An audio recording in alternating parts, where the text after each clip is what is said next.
बिस्मिल्लाहिर्रहमानिर्रहीम। नाज़रीन इकराम, एक और अहम वीलॉग के साथ मैं आपकी खिदमत में हाज़िर हूँ। आजकल जो मंगला डैम के हवाले से, मंगला डैम रेजिंग के हवाले से, आज़ाद जम्मू कश्मीर के कुदरती वसाइल और इन वसाइल के ऊपर यहाँ के अवाम के एहसास महरूमी के सिलसिला में जो एक तहरीक चली हुई है, इसके बैकग्राउंड में बहुत सी चीज़ें हैं। मैंने अभी 2 रोज़ कबल आपके सामने एक व्लॉग पेश किया जिसमें साबिक chief justice Azad Jammu Kashmir supreme court justice Azam Khan साहब ने एक तारीख़ बयान की, जिसमें उन्होंने इस बात की तस्दीक की कि बाज़ लोग ये कहते हैं कि मंगला डैम बनने की वजह से मीरपुर के लोग, मीरपुर से लेकर इस्लामगढ़, चकसवारी, डडियाल, ये जितना पूरा एक इलाका बनता है, यहाँ के लोग बरतानिया पहुँचे और ये कोई बड़ा एहसान अज़ीम किया गया यहाँ के लोगों पर। उन्होंने इसकी तस्दीक की थी जस्टिस आज़म खान साहब ने कि ऐसा नहीं है, बल्कि कौन कौन सी शख्सियात इस सिलसिले में उन्होंने ये कारनामा अंजाम दिया कि मीरपुर के लोगों को बरतानिया पहुँचाया, जहाँ पर BBC की नई रिपोर्ट के मुताबिक 17 लाख से ज़ायद पाकिस्तानी निजात कश्मीरी वहाँ पर डूल नेशनैलिटी इस वक्त कैरी करते हैं। आज मुझे बहुत खुशी हुई कि साबिक चेयरमैन मीरपुर डेवलपमेंट अथॉरिटी, एक बुज़ुर्ग शख्सियत, एक इंतहाई मोतबर शख्सियत जनाब चौधरी मोहम्मद हनीफ़ साहब ने मुझे कॉल किया और उन्होंने जस्टिस आज़म खान साहब के तमाम क्लेम्स की, तमाम बातों की तस्दीक की कि उन्होंने जो तस्दीक की है वो बिल्कुल दुरुस्त है। उन्होंने डॉक्टर गुलबहार चौधरी, जो कि आज़ाद कश्मीर के पहले आर्थोपेडिक सर्जन हैं जिन्होंने FRCS कर रखा है, उनकी उस बात की भी तस्दीक की कि वाकई ऐसा होता था कि 12 बाई 14 फुट के एक कमरे के अंदर 16-16, 18-18 लोग वहाँ पे मौजूद होते थे जो शिफ्टों के हिसाब से सोया करते थे। उन्होंने कुछ और चीज़ें मुझे बताईं जो एक अमानत है मेरे पास और मैं आपको बता रहा हूँ। उन्होंने बताया कि ये फ़र्स्ट वर्ल्ड वार से भी पहले की बात है कि मीरपुर के रहने वाले हमारे ये लोग, ये ज़िला मीरपुर उस वक्त कोटली तक, लाइन ऑफ कंट्रोल तक इसको, ये जो तकसीम ज़मीन की गई थी, वहाँ तक होता था। और 1910 के करीब हमारे जो लोग थे, यहाँ के लोग सख्त तरीन 2 मज़दूरियाँ किया करते थे। एक मज़दूरी ये थी कि जो ईंटों के भट्टे होते थे, किल्न जिन्हें कहा जाता है, वहाँ पर आग जलाना और आग जलाकर उसको मेंटेन रखना।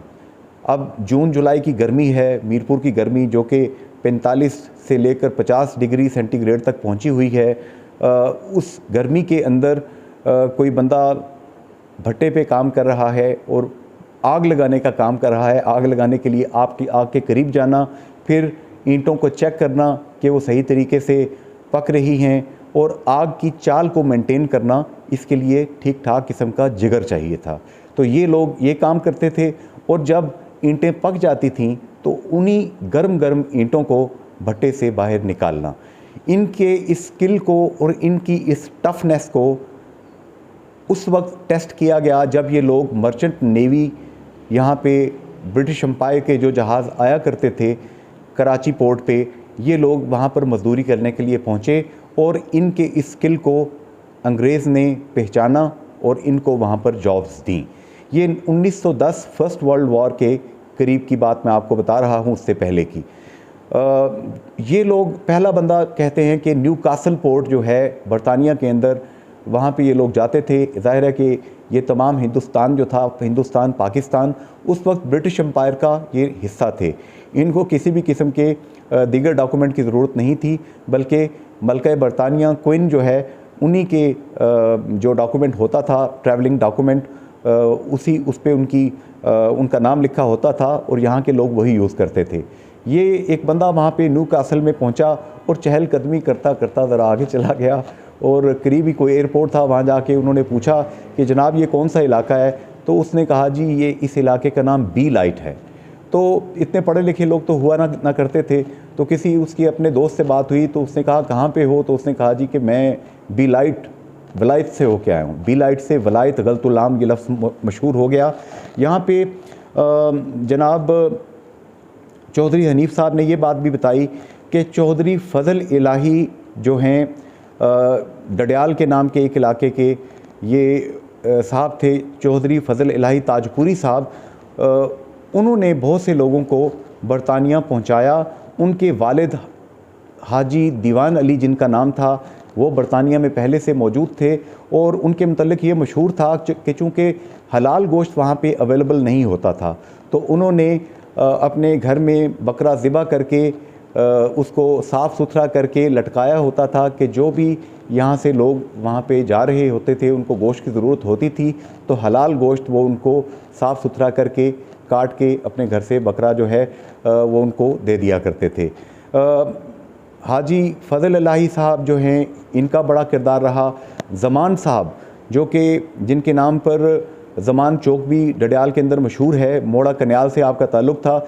जनरल अयूब ख़ान साहब के अच्छे दोस्तों में इनका शुमार होता है कि जनरल अयूब ख़ान साहब, जनरल शुएब साहब और दीगर जर्नैल वहाँ पे इंग्लैंड में जाया करते थे। तो चौधरी हनीफ़ साहब ने बताया कि हाजी ज़मान साहब के साथ इन जर्नैलों की, हुक्मरानों की दोस्ती हुई और उन्होंने कहा कि आप 1000 लोगों को बरतानिया बुला लें। उन्होंने एक परमिट इनको इशू किया, लेकिन इस चीज़ का ताल्लुक़ मंगला डैम से हरगिज़ नहीं था, बल्कि उनकी ज़ाती दोस्ती, ज़ाती ताल्लुक़ और ज़मान साहब के जो अच्छे औसाफ थे उनकी कदर करते हुए उन्होंने उनको ये इजाज़त दी। और ज़मान साहब ने फिर क्या किया, अगला कारनामा उन्होंने अंजाम दिया। उन्होंने ये किया कि जितने भी डडियाल इर्द गिर्द मीरपुर के इलाके के गरीब तरीन लोग थे, चाहे वो किसी भी बरादरी के हों, किसी भी कबीले के हों, किसी भी कास्ट से उनका ताल्लुक़ हो, उन्होंने उन मेहनती और ज़रूरतमंद लोगों को, 1000 लोगों को सिलेक्ट किया मुख्तलिफ़ फैमिलीज़ से और उनको वो बरतानिया ले गए और यहाँ से सिलसिला कहीं से कहीं चल पड़ा। चौधरी हनीफ़ साहब ने मुझे उनकी सफ़ेद फार्म बीवी जो थी, अहलिया जो थी, जिन्होंने उनकी इस काम में मदद की, चूँकि ज़मान साहब ख़ुद तो पढ़े लिखे नहीं थे, जितना भी राइटिंग का काम था वो उनकी अहलिया मार्गरेट साहिबा, जिनको मागी मागी वो कहा करते थे, वो किया करती थी। उन्होंने उनका नाम बताया कि वो मार्गरेट नाम था उनका। यहाँ पर ये बात भी आपको बताता चलूँ कि 1940 में जब सेकेंड वर्ल्ड वार शुरू हुई, 1940, 45, 47, इस दौरान भी हमारे लोग बड़ी तादाद में बरतानिया जा रहे थे। ये लोग ऑनेस्ट थे, टेस्टेड थे और इन लोगों पर बरतानिया के लोगों का एतमाद हुआ और उन्होंने इन लोगों को प्रेफरेंस दी कि इन औसाफ की वजह से इन लोगों की हौसला अफजाई की जाए कि ये बरतानिया में वहाँ पे आएँ।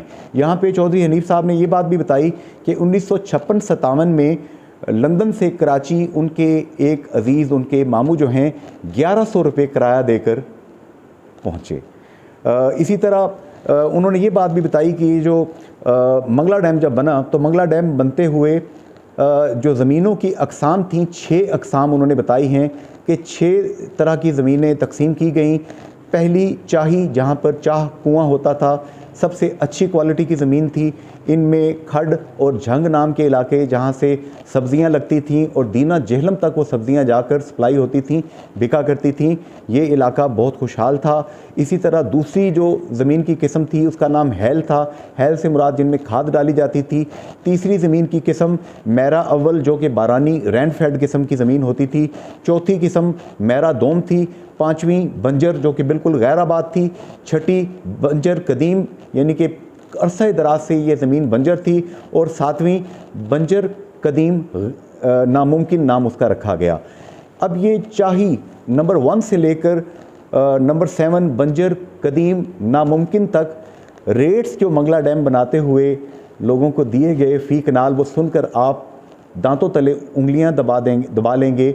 चौधरी हनीफ़ साहब ने बताया कि 300 रुपये फ़ी कनाल सबसे अच्छी ज़मीन की कीमत ये लोगों को मुआवजा दिया गया।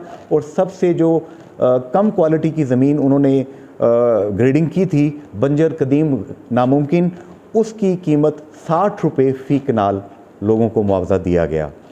तो इससे आप अंदाज़ा लगा सकते हैं कि किस तरीके से यहाँ के लोगों को मंगला डैम बनाते हुए उनको कौन सा एहसान अज़ीम करते हुए 400 के करीब देहात, 80 के करीब मौज़ेआत, 1 लाख के करीब आबादी को डिस्प्लेस किया गया।